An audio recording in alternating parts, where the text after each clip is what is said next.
Welcome to this Excel mastery session. We're diving into the art of counting matches between two columns using not one, but two powerful methods. Join us as we explore a formula-based approach and harness the flexibility of a user-defined function with VBA code. Let's delve into the intricacies of these techniques for a more comprehensive understanding of your data. Let's see the first method, a formula that enables us to effortlessly count matches between two columns.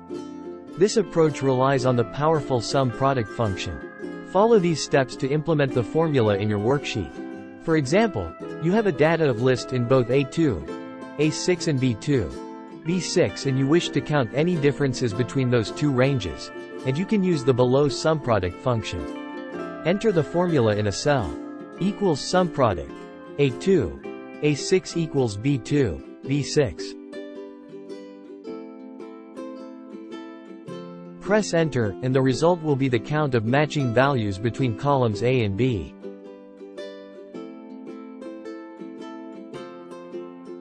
Shifting gears to the second method, we'll employ a user-defined function written in VBA. This method offers flexibility and customization.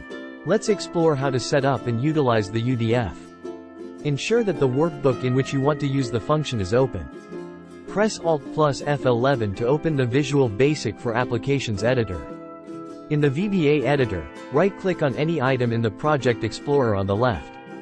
Choose Insert, and then Module, to add a new module.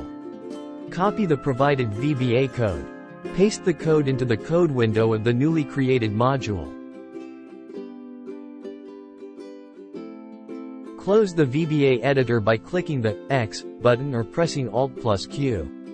Go back to your Excel workbook. In any cell, type the following formula to use the newly created function. Equals count matches, A2, A6, B2, B6. Press enter, and the result should be the count of matching values between columns A and B.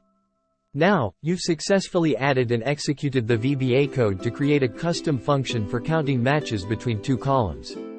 Now, armed with these Excel techniques, you can seamlessly count matches between columns with either the simplicity of a formula or the flexibility of a custom function.